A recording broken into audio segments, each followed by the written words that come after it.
ॐ सोमनाथाय नमः। ॐ मल्लिकार्जुनाय नमः।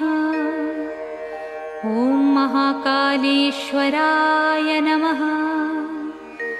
ॐ ओंकारेश्वराय नमः। ॐ वैद्यनाथाय नमः। ॐ भीमशंकराय नमः। ॐ रामेश्वराय नमः। ॐ नागेश्वराय नमः। ॐ विश्वेश्वराय नमः। ॐ त्र्यंबकेश्वराय नमः। ॐ केदारेश्वराय नमः।